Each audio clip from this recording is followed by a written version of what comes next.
How would you react if your child looked you in the eye and said, "Mom, Dad, I am gay"? Would your love come with conditions? For the record, I am not gay, and so far none of my children have reached out to me with this type of disclosure. But let me be crystal clear. I respect every LGBTQ plus person's right to live free from judgment or persecution. Period. In fact, I applaud their courage. To live your truth in a world that often treats difference like a crime takes the kind of strength most people couldn't even fake. Let's talk straight. Some people still lean on outdated religious doctrine like a crutch to justify their bias.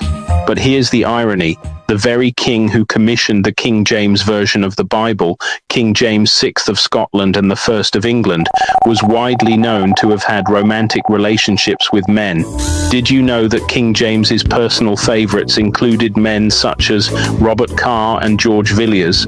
Historians have documented affectionate letters, royal privileges, and even public displays of intimacy between them. Yet millions of Christians today still read from his translated version of the Bible while condemning the very identity he is suspected to have shared. That's like condemning fire while at the same time cooking your food with it. Many Christians will say they never knew King James was likely gay, and that right there exposes a deeper issue. Following a faith without ever studying its foundations is like building a house on sand and being shocked when it sinks. And here's the real kicker. Claiming LGBTQ plus lifestyles are not natural is a lazy argument. Think about it. For example, men have nipples on their chest. However, they serve no biological function in males. So why are they there? Google it for yourself. You may be surprised to learn that. Men have nipples because all embryos start developing as female. Nipples form before sex hormones determine biological sex, so even male embryos develop them. In males, they serve no functional purpose. They're just a leftover from early development. Or consider this. Some children are born with ambiguous genitalia, intersex, proving from day one that biology is not always binary. Some people are born gay, just like some are born left-handed. You can't influence someone into being gay any more than you can persuade someone into being tall. Although, yes, a child heavily immersed in gendered environments might mirror certain behaviors. That doesn't mean they've been corrupted. It just means they're learning, adapting, trying to make sense of who they are in the world. Let's not confuse confusion with corruption. And while society's obsessed with influences, the truth is a lot of straight people were raised around gay people and never turned gay. Just like a lion raised with sheep doesn't suddenly crave grass. People become who they are. And even if someone does explore, question, shift, so what? That's called being human.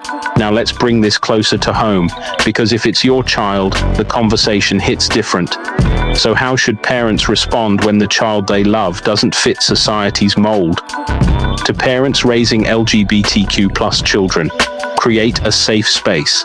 That means listening more than you talk and loving without conditions.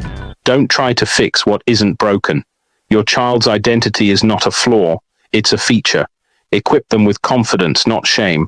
Life outside the home is already rough. Don't be the reason they hide who they are. Learn with them. You don't need to be an expert in LGBTQ plus issues. Just be an expert in loving your child. Imagine this. A straight person walks into a job interview and gets told they won't be hired because they're straight. Ridiculous, right?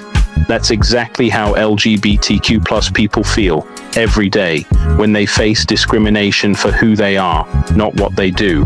Life is too short to hate someone because of how they live, who they love, or who they are. Let's stop playing judge and start being human. Respect is free, love is powerful, and acceptance, that's the highest form of maturity. If this conversation hits a nerve, let me know your thoughts in the comments. However, keep your remarks clean and respectful, otherwise that you will get roasted and deleted from the chat. Thanks for watching.